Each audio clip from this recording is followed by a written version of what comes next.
Yeah, and I know one thing. That fucking that flag in the back is awesome. Yeah, And it's we're going to nice, talk right? about, you know what? I had a bunch of sports stuff here to talk about Bert, but you know what? An hour of Bert's flag talk. Next.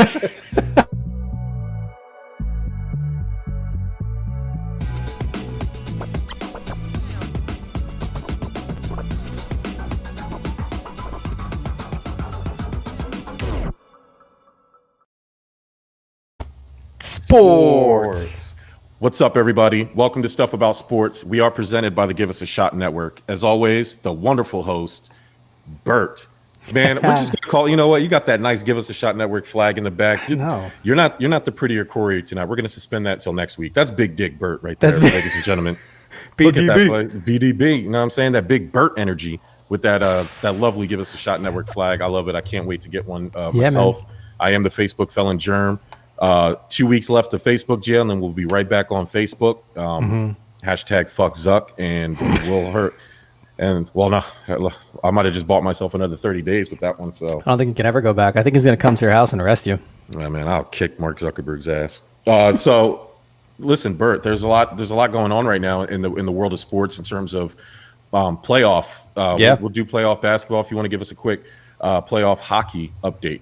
Yeah, yeah. Basically, so all call 'em first round games are completed. The very last one to finish up was this past Monday, I want to say, and that's when the Toronto Maple Leafs, one of the favorites to go all the way, choked like you wouldn't believe. They were up 3 games to 1 in the series, allowed Montreal to come back, win 3 straight games, and knock them out of the playoffs. So they are being dubbed. Stephen A. dubbed them the Cowboys of the NHL. I'm dubbing them literally when you look up the definition of choking in hockey, the Toronto Maple Leafs emblem is going to be there, plain and simple. They had no business losing that series. They had no business losing those games. Yet here they are. So with that, the Canadians are advancing. They're playing the Jets. Their first game is tonight. Puck drop, I think, was about a half hour ago. Okay. So that takes care of the North Division. East, Boston and the Islanders tied at a game apiece. That's going to be a tough series. They're very, very evenly matched. And so far, between the first 2 games, it was very, very close all around. The South, unfortunately, Tampa Bay is beating up on your boys on the Hurricanes. So right now they have the lead 2 games to nothing. It's not looking good, but never count out a team that's coached by Rob Brindamore because he's a tough SOB, man. And then last but not least, my favorite to win the Stanley Cup this year, the Colorado Avalanche, are playing the Golden Knights, and they put on a clinic in Game 1 on Sunday, beating them 7-1. And I anticipate them to really beat them all throughout this series and move on. Steve Waldman, what's up, man? Good to Steve. see you. Good to see you. Thank you for joining us. Yeah, man, I've been rooting for the Carolina Canes because I have to root. I live in North Carolina, and I refuse to root for the Panthers. And I don't know what other teams we got. We don't have a baseball team down here, and of course, I'm Mets blue until I die, blue and orange. Yeah, screw the Islanders, man. Nobody likes Staten Island. Is that where they're No at? one, Long Island. Long Island, whatever. Yeah. One of Yeah. the shitty islands. Almost as bad. Almost as bad. Almost as bad. Good sandwiches there, though. So listen, the NBA the Sixers are actually in a closeout game right now with the Wizards. That score is currently 50-46 with the Wizards winning. The news there is that Joel Embiid last game had a slight meniscus tear, and so he's not playing. He's their best player. Ben Simmons, it's time, buddy. Okay? Like your flat out refusal to learn to shoot has been fine because Joel Embiid's been there, but this is your day, buddy. And at least make your free throws so the Sixers can get some extra rest. But we got 3 shots at this thing. I do think the Sixers will have enough to beat the Wizards, but I'm really nervous about that. Bailout on his team last night, taking the big L to the Phoenix Suns, getting mollywopped. LeBron James, 5 minutes left in the game. You know what he does, Bert? He doesn't go out there and help his team with moral victories. He doesn't try to help the team, the bench players, get some meaningful minutes and coach them and lend his vast knowledge and expertise to some of the younger players in a critical playoff position. You know what he does? He goes in the locker room, Bert. Is that a leader? Is that the king that everybody is? No, and this is what helps. And we spoke about this last week with his whining, and the past couple weeks, his whining, his complaining, and look, you want to be up there with the greats, and you're tired of the haters saying you'll never be as good as them, despite the personal accolades, despite the championships, the MVPs, everything else. It's moments like this that separate him from the elite. I'm not saying he's not a good player, but your Jordans, your Kobe's, you never would have saw them leave their entire team on the court and go into a locker room. Plain and simple. Listen, you hit it right in the nose. Like Kobe, Jordan would never do it. You can't. It's a team sport. Yeah. Like cry all you want, but do it with your teammates. I don't care. It's not something you do in any sport, really, unless it's a solo sport like boxing, bowling, or golf. I don't know what you want. It's just not. It's not a good look. So nobody's really making a big deal about it because it's LeBron, but I think they should. It's something. That team, they're a 7th seed that should have been a number 1 seed, and the boss Mike Power says, "Nice flag." Yes, it is. Flag, it's a very nice flag. Like you said, people hype you up. You're supposed to be the face of the league. You're supposed to be the face of sports. You can't do stuff like this, and you wonder why people talk about you. And then you have this issue with people talking about you. Well, you can't. Sorry, LeBron, you can't do the things that normal players do. You can't. Unfortunately, you can't be normal. You have to stay on the bench there. Sorry, you signed. That's what you signed up for. You wanted to be the GOAT, and this is what you signed up for. That type of criticism, success. I heard a quote. Criticism is the tax on success. Okay, yeah. So if you want to be the most successful and you want to be in that top 1% like LeBron is, you're going to have to just take this criticism. And for somebody as successful and as knowledgeable about being around this game and being around the media, and we're about to talk about the media here in a second, you should know better. This is not something you can't leave the bench there with no, like, there wasn't an injury, there wasn't anything going on. You just decided to, hey, you know what, we're getting our ass kicked and we're going to leave. Yeah, but you also you just made a comment that really kind of hit home. It's like, sorry, you can't be normal and do that. But even normal players, like even middle of the road players, they stay with their team. They stay with their bench unless you have an injury or something's going on. And dare I say, look, the only players that do that, to be honest with you, are like the crybaby little scum that just wants to just walk off. And look, we get it. Losing sucks. Getting blown out sucks even more. But, you've got to be there for your teammates, plain and simple. And look, they're one game away from elimination. So, we'll see what happens with that. Yeah, so I'm betting big that LeBron and them are going to lose. Anthony Davis, I'm sure he's going to try to play. He has, and that's another issue right there. Anthony Davis, this guy is soft as bubblegum, Bert. This guy gets hurt over like these guys, you put them on a pedestal, but like then you take a look at their injury history and it's like, man, this guy is always hurt. Like he's hurt. It's like stubbed toe. He's out for a game, some groin strain or a shoulder pain. Bert, I wake up in pain every day. And you know what I do? I go save kittens every day because that's my job. And I can't stub my toe and be like, oh, you know what? I can't. It hurts to get off the truck today. You know what? I'm just going to sit out. You can't do that, man. No. Like you play a game for a living. If you don't now I understand if you had major injuries, like you had a lingering issue that like back spasms, right? That's something that happens to everybody and it's very painful. And I get that. You're probably not best to play basketball in. But if you have a stub toe, buddy, get your ass on the court. Tape that shit up tight and get out there. Yeah, look, you're talking to a hockey guy, and how many times have we seen players take sticks to the face, pucks to the face, lose teeth, get stitched up, and they're back on that bench. They finish the game, and they're in the next game. They just got a cage on and protect their face, and and the same holds true for a lot of football players too. We've heard about stories of football players literally losing fingers mid-game and not even knowing because the adrenaline's going and everything else. And even if they did lose it mid-game, I'm sure they'd be like, you know what, cap it, let's go. It's one of those things where you let these minor injuries and you let your superstardom kind of take over. Look, from a fan like me, it's not a good look. I want to see you play through it. I want to see you play like you are leaving it all out on the court. Trisha, what's up? Trish chuckling some stairs I saw today. Rehab going very well. Yes, she's on her way. New York City Marathon 2022. Yeah, let's get it, man. And I'm supposed to be joining her in this push-up challenge, and I promised her I didn't tape mine today. I'll do it after the show, so don't worry about that. And Mike says, yeah, let's go Mets. So hopefully, last I checked, we were losing, so hopefully we're winning now. And I haven't checked in a little while, but we'll get there. So we're talking about NBA. Mets won. The Mets did win. Okay, They won. great. Yeah. Good about. Look, it's so bad that this season we should have been so optimistic, and we've had so many ups and downs. It's like I shouldn't be surprised that we won, right? Like it's like fuck, like It's a lot of baseball. injuries. You know, It's like baseball, you got yeah. your injuries, you have, but on top of it, it's a long season. You got to pace yourself. But even then, like, yeah, look, there were a lot of high hopes for the Mets this season because you had a high roller finally in there making moves, paying players. And as I told you, a Yankee fan through and through, it's not about the money you spend. It's about the team that wants it most. And unfortunately, you're kind of getting a real dose of that from time to time. And same are with my Yankees. I mean, they had a 4-game losing streak that was finally broken. Luckily, they are winning right now, but it's still early. It's only top of the 4th. So Gotcha. Yeah. So listen, in the we'll keep it in basketball before we get to the media here. Bert, what the hell's up with these fans? These fans and it's like every playoff game we've seen, these fans are going crazy, destroying things and beating up, throwing bottles and doing all types of shit, man. Dude, it's like I'm all for being a passionate fan, right? You want to root for your team, that's fine. You want to chirp away at the guys, go for it. Try to get in their head. Plain and simple. Appropriately. Don't chirp at them any type of like demeaning racist shit or anything like that. That shit's not welcome. But you want to chirp at them, that go for it. But the second you start physically assaulting them or throwing shit at them or spitting on them, like that means you go from passionate fan to scum of the earth.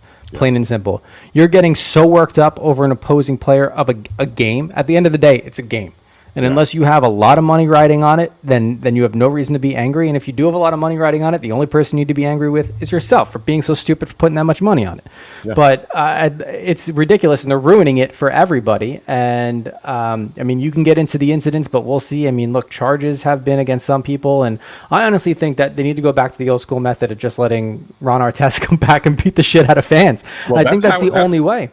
That's the funny part about that is that's exactly how that started, right? Like he, the guy threw the bottle on him. Yeah, a bottle or a cup of soda or something was thrown at him and it hit him, and that's all it took. He was like, all right, man. And so the fans, and it's funny because I'm going to say something controversial. No. Oh yeah, we won. Hell yeah. So listen, Steve Waldman asked, are hockey players the lowest paid in sports? I think they rival some basketball players. I would think at the top of the list, they would rival basketball players. Yeah. I guess if you're talking about men's sports, because the WNBA's woes are well documented in terms of how low their pay, how it goes with the pay scale. So, so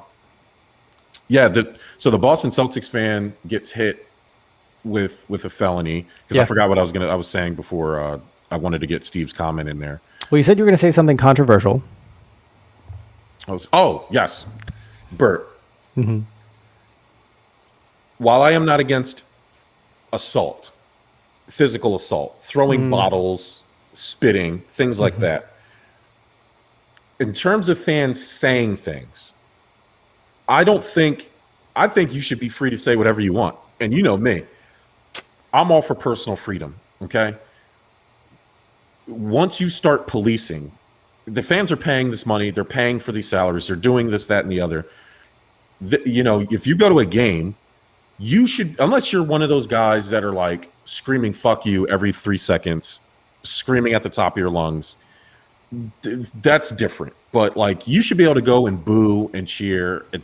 I don't think they have the problem with booing or cheering. I think it is the ones that are like cursing or they're saying really, really like racist and shitty remarks or threats or anything like that, So that's still, you can still be charged with assault there. It's for me, it's a slippery slope because once you start policing that, you're protecting the peace goers, right? Like you should have the freedom to say what you want within reason. Obviously, you can't yell racial, because you can't do that legally. You can't run up and disturb the peace that way. But telling a player to fuck off, like I bring up the Philly fan who flipped off Russell Westbrook a couple years ago when he was still in Oklahoma City, and they banned him from the arena. It's like that type of stuff I don't agree with. Like, you can choose if you're like one of the churchgoer people and you don't like that, and when the stadium's protecting those people, you start hitting that weird area where it's like then the people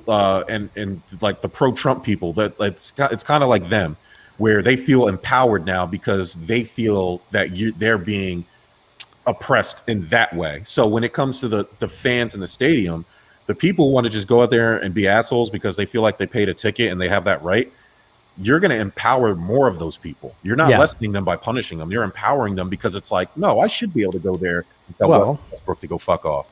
Well, what I'm about to say, you're not going to like.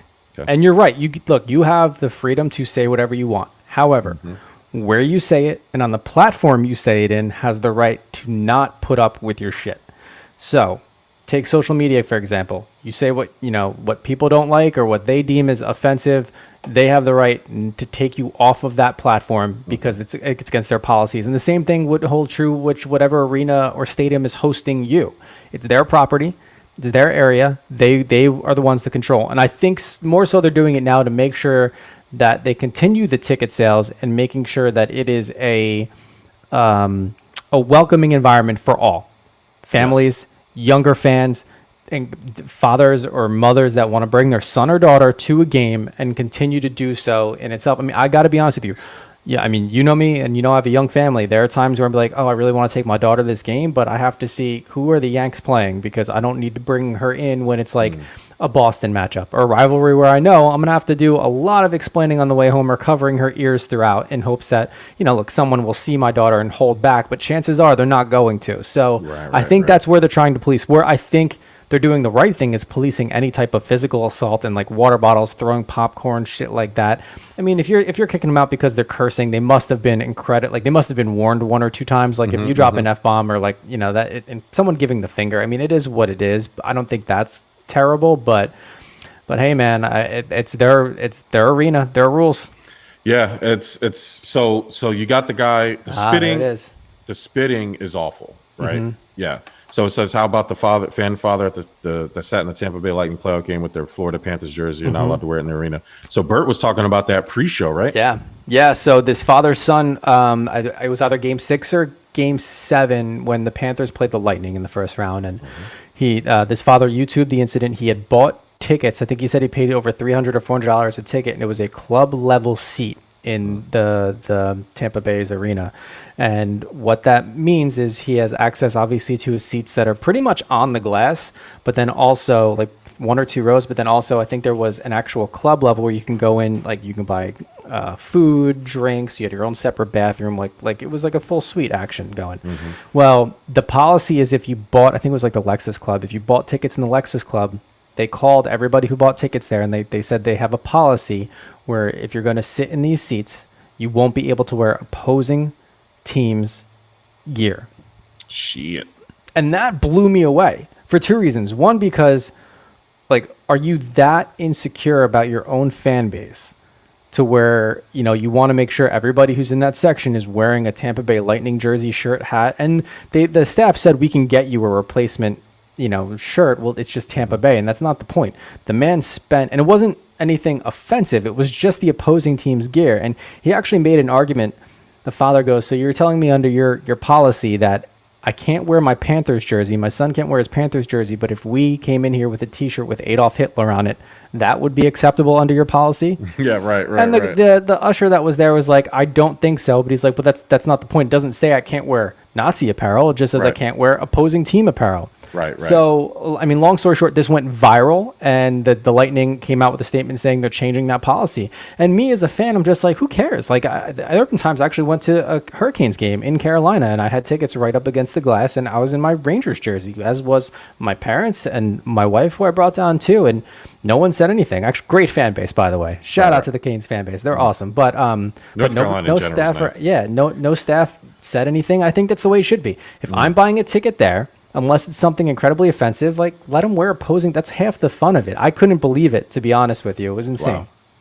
Yeah, I just, like I said, it's gray area when you start policing freedom of speech, and that's and I've always been a proponent.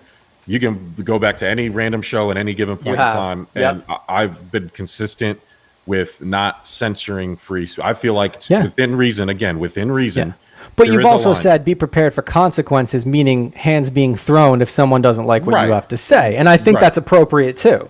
100%. So like, yeah, Mama Edwards always said, "Don't raise your voice unless you're willing to raise them hands." So like say whatever you want to say. If somebody wants to run up in your mouth, don't say nothing. You know what I mean?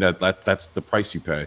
So again, obviously, racial epitaphs and all that other stuff, that's different. But like, I don't think yelling "fuck you" to a player and heckling a comedian and a random, like, as long as you keep it on them and not bring in family. So like Ja Morant, for example, Ja Morant's mother is not attending a game 5, an important game 5 for the Memphis Grizzlies, because it is in Utah. And she and he have been saying that the Salt Lake City fans have been saying things racially to Ja Morant's mother as she's trying to watch her son play basketball. That's out of bounds. She has nothing to do with nothing. We had a Mets player whose wife, I guess he didn't pitch well. His wife is getting stuff on Twitter. These losers hunting down family members. If you are one of those people who are actively searching for players of sports family members, because you're upset that you didn't make your bet on FanDuel or Fantasy or whatever the hell whatever you're invested in, and you're heckling them and you're saying mean things to them, you are a loser. And your entire family are losers. Everybody associated with you is a loser. That's loser shit. And if you're one of my friends who does shit like that, you can unfriend me. That's unbelievable. When I read that story, I said, "Goddamn." It's scum. It's absolute scummy shit right there. Jordan Yamamoto. Yeah, his wife was getting it. And shout out to Jordan Yamamoto, because he was really nice about it on Twitter. He said, "Guys, if you're upset with me, please, I have an Instagram. I have a Twitter as well. Direct it to me. Please." He said, "Please don't send messages to my wife or don't comment on my wife's stuff." He did it a lot nicer than I was. I would have been like, "Hey, I will be at the Walmart parking lot on Saturday between 6 and 8. Yeah. You got something to say to me? I'll be right in the back. I Parking mean, spot G11. Show up." Dude, if honestly, if someone was started like saying that shit to my wife, I'd be literally writing down all their handles, and I'd get an investigator to find out their email and their address, and I'd send them something nice, plain and simple. I'd just be like, "Hey, listen, if you think you're gonna talk through this keyboard, ain't happening. Like, let's go." Yeah, that's awful. So, and as a reformed keyboard warrior myself, I can understand. I can understand. Reformed. Yeah, multiple times. Reformed. Multiple times. Yeah. Only people banned from Twitter, me and Trump. So shout out to them. So listen, Bert. Yeah. Don't heckle family members at games. Don't throw bottles. Don't spit on anybody. I mean, it's disgusting. It's the worst. That's the most disrespectful thing you can do to someone. Ugh. So, except Joy Taylor. Joy Taylor, you can spit on me. And listen, so before we move off of basketball, Bert,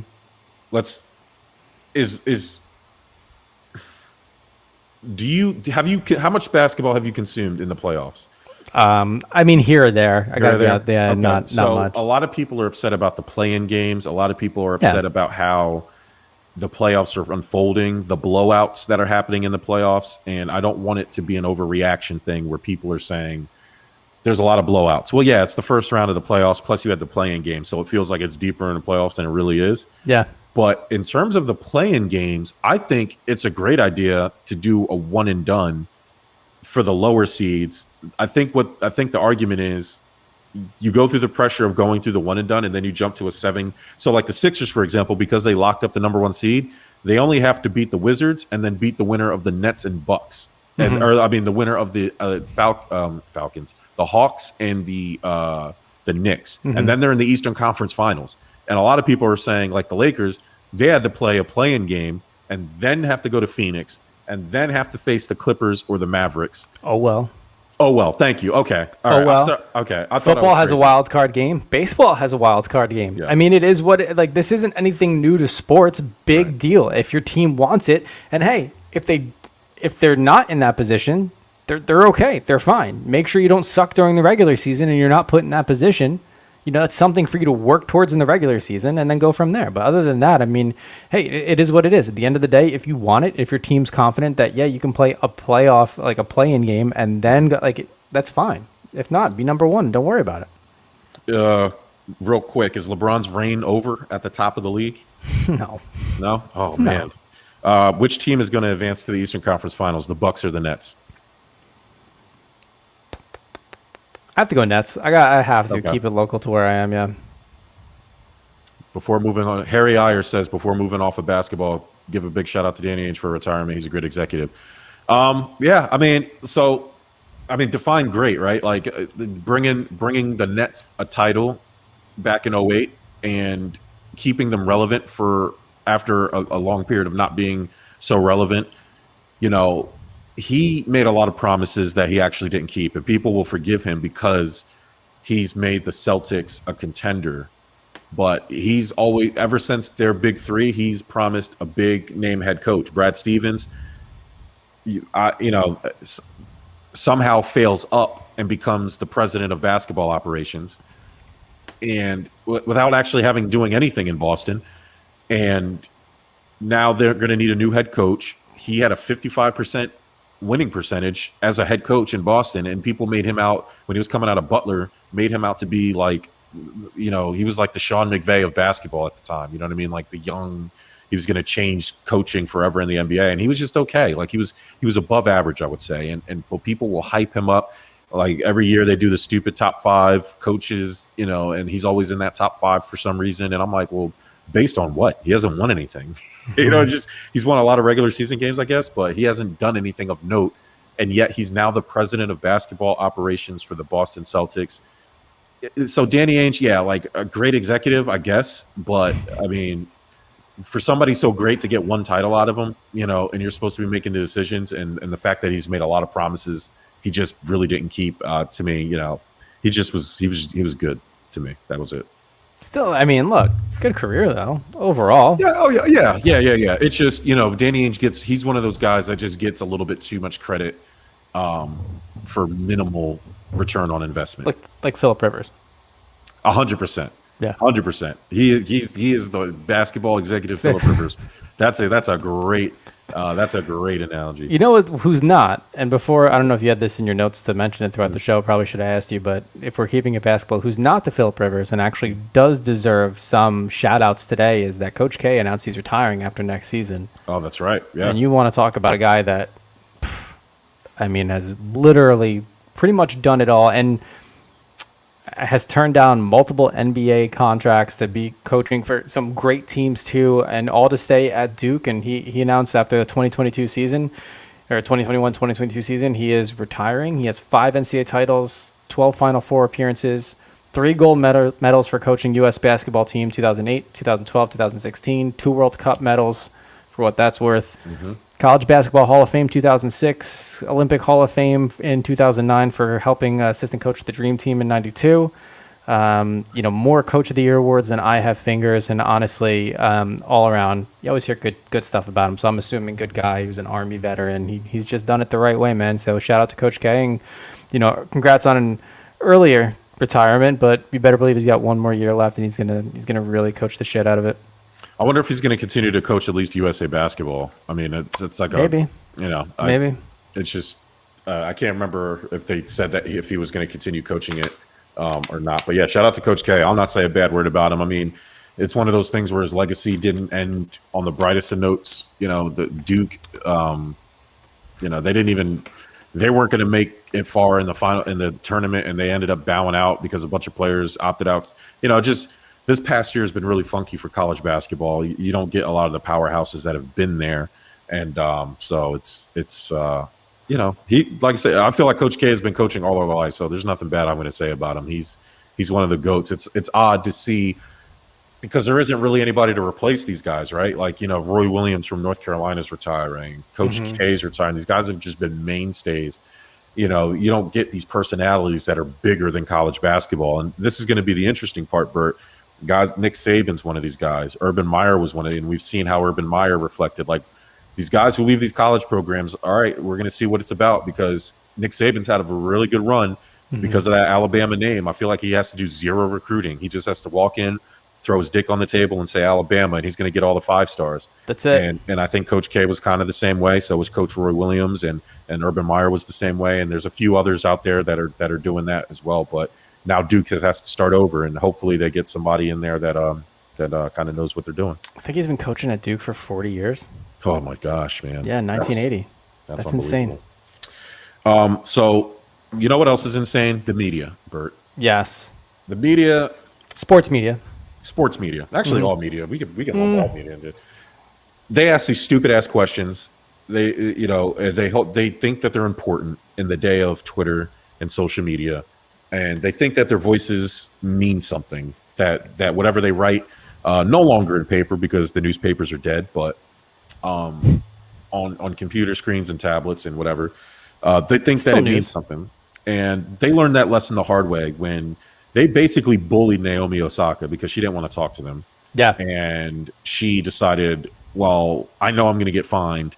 So if I get fined, make sure it goes to mental health, because you guys are damaging my mental health because I can't have a bad match, or you guys are going to kill me with these questions. And it just makes me feel like shit. And I'm not going to be a part of it. So good for her. The media went nuts. They started slandering her and doing all this other nut shit. And, Naomi Osaka of 4 years ago could probably not get away with this. But guess what changed, Bert? She's winning. Yeah. And she has fuck you money now. And guess what? She gets to do this stuff. And it's a good thing that she's doing it. Yeah. I mean, look, when it comes to the media, and especially sports media, I mean, they ask a lot of questions that are very frustrating to athletes. And the second they see kind of resistance, it becomes a story in itself, right? So, this athlete refusing to answer questions. I mean, they went nuts for Marshawn Lynch when he refused to answer any questions for Super Bowl. And Marshawn Lynch never liked talking to the media. It's just his thing.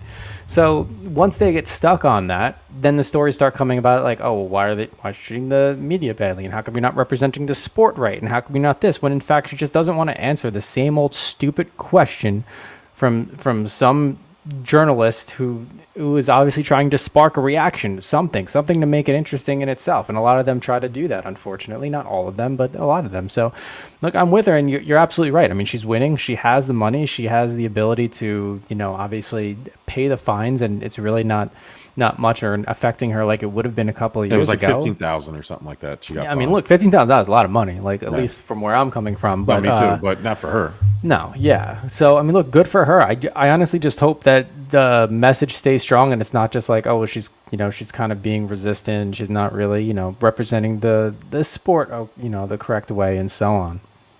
It's funny watching the media prove her point by continuing to slander her. Her main point was how the media, sports media, is detrimental to mental health because, after a big loss, you're asking these crazy questions to make her look bad, and she's going to respond in emotion and not logic. And then you're going to kill her for having an emotional response. And it's just a cycle. It's like a vicious cycle. And these guys, they can't help themselves. And it's like, everybody loves these athletes and these powerful women and these powerful figures until they start saying no to things. And now all of a sudden it's like, oh, well, fuck that. This is awful. This is a mean thing.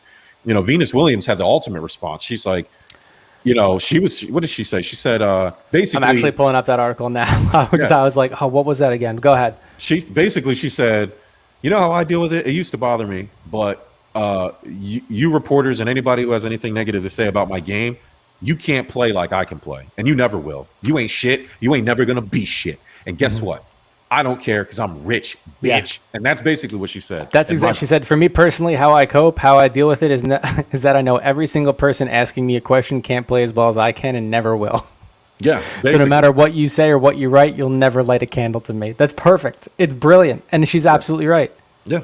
I mean, it's funny because, Martin brought up Marshawn Lynch. I'm here so I won't get fined. Yes, Naomi Osaka is obligated to speak to the media. I would advise her, if this ever reaches her ears, do that. I remember Rasheed Wallace back in the day. He used to get all these texts, and they used to ask him a bunch of nut-ass questions, and he would get fined for some of his honest responses. He just started saying both teams play hard to every question he was asked. Naomi Osaka, you should say that. Yeah. Because even though it's just tennis and it's one-on-one, Your response should be both teams played hard. And I think that would be hilarious, and it would fill your obligations. Now, Rasheed Wallace was in fact fined for not answering questions realistically. NBA has since changed that policy recently because like he couldn't do the Marshawn Lynch thing, even though he did it way before Marshawn Lynch did. They fined him for not engaged. Like you're supposed to actually talk to the media, but they changed that rule. Yeah, and that's kind of that the media needs the sports and the sports need the media, and I totally agree with it to a certain extent, but we all know those writers out there that dig into really not what the topic should be. And I mean, Osaka had come out and said that she had battled with depression and anxiety, and a lot of which came with the fame and fortune of being a great player. And I agree with, look, not everybody's built to handle that or can handle it, and they want to kind of not deal with it. But at this point, she is contractually obligated to speak to the media in one way, shape, or form. So I think her and her team should get together and figure out exactly what you said. How can I respond to where it's really not digging into every single question, but I won't get fined for it from this point forward? But I mean, also going back to your point before, I mean, she's trying to avoid people writing about her and like feeding into her anxiety about this, and that's all they're doing, and tenfold, because it's there, it's out there in itself. When I mean, honestly, it's a bigger problem than it needs to be. So. And it's funny. It's like she's contractually obligated. I say that, and of course she agreed to it because it's part of the contract.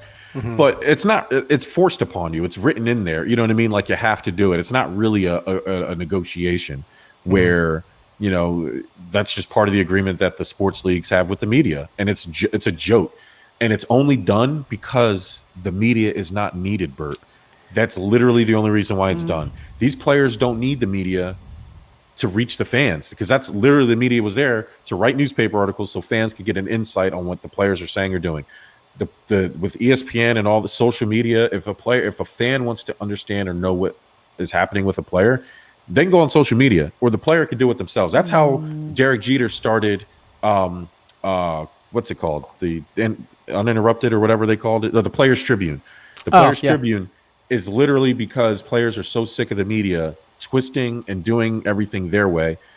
They write these articles. The athletes actually write the articles themselves and put it out. Well, I mean, kind of. I mean, it's a way for them to tell their own stories and get it out there, which I think is great. Like the Players Tribune is honestly, it's awesome because you get to hear exactly what players are going through in itself. And ESPN, I mean, they are a news outlet, essentially. They're a media outlet in itself. There is obviously kind of like some self-reporting on Twitter that fans can go to, but I disagree. I still think we obviously need the media in the world of sports, because you have your guys like the Waj or the Schefters or anybody else who can get that inside track, that inside scoop, because teams, players, front office, they trust that's different. them to go to that. I'm talking about like the press conference media. I'm talking about the guys who sit up there and ask the stupid questions, and the players aren't going to tell you anything. All they do is give you boring coach speak. Like that. You know why they do that, Bert? Because they don't want to talk to the media. Now, the Adrian Wojnarowskis and the Adam Schefters, they're getting you news. They're actually getting you. Like this is different. That's separate than what Naomi Osaka and Marshawn Lynch and Rasheed Wallace are talking about. I'm talking about the post game. Media sits in the room, and RJ Barrett from the New York Knicks just had this where the Knicks aren't even eliminated yet, and the reporter asked him, if you get eliminated tonight, what's going to go through your head? Like that type, like, why are you, and then RJ Barrett said it. He's like, why are you asking me that stupid ass question? We're going to win tonight. You know what I mean? It's like, but then now that reporter has it out for RJ Barrett, and RJ Barrett shoots, 3 for 19, and he's going to be like, man, RJ Barrett, man, bust of the century, like that. And, and then RJ Barrett has to go in the New York media and read that shit because he didn't answer a stupid ass question that nobody in their right mind would even answer. But, and the media gives you that line, oh, well, I know it's a dumb question, but I kind of had to ask it. Well, no, they don't. And the bad journalists are the ones that do. Like, that's not a must ask. How about you ask, hey, elimination game, what's your approach for games? Do you take anything different for this game? I mean, like, are you doing anything? Are you thinking about anything different that maybe you wanted to correct in earlier games? Or you're trying to stick to what you guys have been doing all along? And like, that's the frame. That's the tee up right there for that type of question that you have to ask, so to speak. Asking, hey, you think you're going to lose and going to be eliminated? That's just lazy journalism. I mean, you're trying to poke about and get a reaction. And those are the bad journalists and the bad media outlets that we're talking about. And I agree with that. That's not right, because then it does. Chain reaction to what you said. He's going to say something because he's obviously taking offense to it. God forbid he has a bad night. And then he's got to read about that shit the next day in New York media in itself. I agree.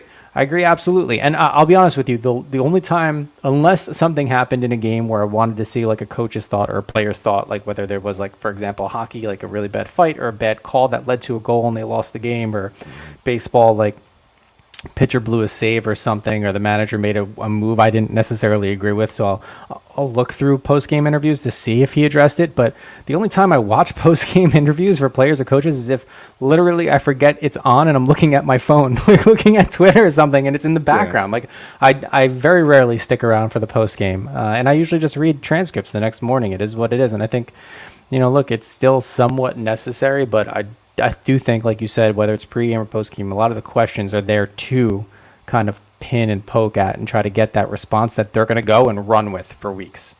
Yeah. But shout out to Naomi Osaka. Yeah. Please. Yeah. I mean, I am a proponent of that. You have to work on both. You have to work on your mental toughness at times. There's a place for that. I think a lot of people forget that, and they like to blame mental health on things, but mental health is a real thing. It is. And if you feel like it's like for her, it was too much and you just need a break, which is what she's saying. She's not saying I'm going to stop talking to media forever. It's just like right now, you guys are killing me. Mm-hmm. You know what I mean? It's like, I just feel like that she's doing the right thing, and that she should be commended, and hopefully more athletes stand up for themselves. So that's just kind of my take on that. Mm-hmm. So Bert, listen, before we get out of here, there's two things I got. Hashtag Men2, Jay Cutler wants half of Kristen Cavallari's brand in his divorce. And I love it. I love this move because, these high profile athletes get divorced, and you always hear about how the women are coming after the men, these athletes who spend a 20-year career. And yeah, I'm the wife has to do things too. I'm not, minimizing what they're doing, but it always seems to be the men that are having to come out of pocket and do all this stuff. You never really hear about a man doing that to a woman. Yeah. And shout out to Jay Cutler because he continues to be the coolest guy alive. So I won't do that, and that's because if Kristen happens to see this, she'd call me because she is. Yeah, she's on my exception list. That's all I have to say. She has 3 kids, man, and she don't look like. I have 2 kids, blended family. It works. Blended family. Yeah, no worries. Yeah. We can. They're giving a reality show for everything. We can do this. Seriously, but no, I mean, look, her brand and her worth is mirrors or more of Jay Cutler. So, that's why he's got this opportunity, if we want to call it that. But no, I'm Team Kristen on this one. Listen, anytime, it's very rare. There's a very fine line when you do hashtag Men Too. We don't get a lot of spaces in this world. In terms of using it's one of those things that probably shouldn't exist, to be honest with you. No, we're gonna make it work. We're gonna make it work. Men Too, man. Jay Cutler, get your money, boo. Okay, don't let the system hold you down. You get yours.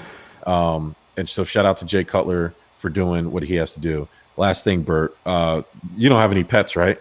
No, I don't either. But I was dog sitting for my mother-in-law and my father-in-law, and I got really attached to the dog. I'm not a dog guy. Like it's just, but it was a pet to have, and it was cool. What kind of dog was it? He's like an American terrier bulldog mix thing. Okay, cool. I don't know. He looked I thought he was a pit bull, but he's not. Mm-hmm. He looks like a pit bull, except he has like a flat nose, like kind of like a bulldog. I don't know. They said it a British terrier something mix. Whatever. Like a Stafford terrier? Yeah, I'll show you a picture later. Maybe I have to ask him. It was like they said British terrier bulldog. All around good boy though. Oh, super good boy. He's 1 year old. His name's Nugget. Listens to EJ. EJ was commanding him. EJ walked him with the leash. And anytime the leash, because it was one of those retractable leashes. Yeah. And anytime it reached its end and he felt that tug, once he realized EJ was walking him, once he felt the tug, he would walk back to EJ so he wouldn't pull him off the leash. That's awesome. He's a very good dog.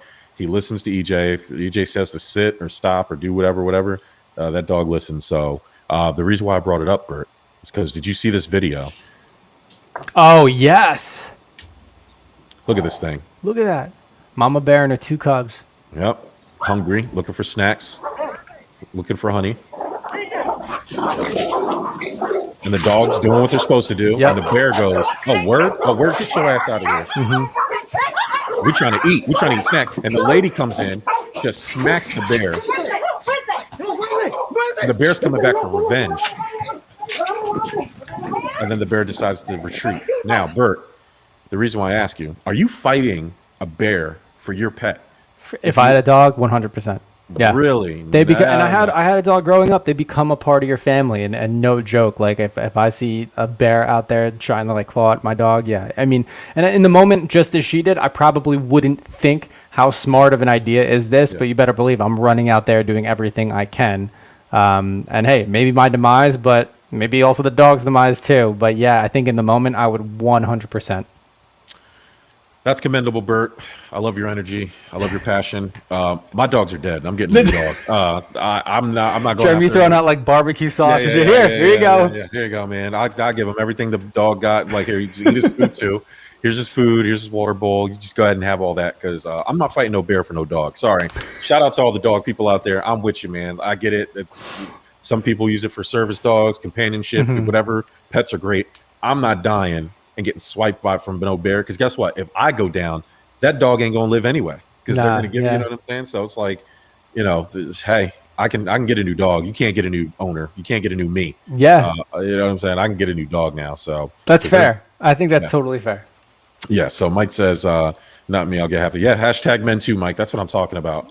Get half of Jenny's empire. So Bert, that's it for me, man. We ran through my list. Yeah. Shame on the Salt Lake City fans in Utah. Stop being racist. Shout Shame out on fans like that act like that anywhere. Like, knock it off. You're fucking it up for everybody.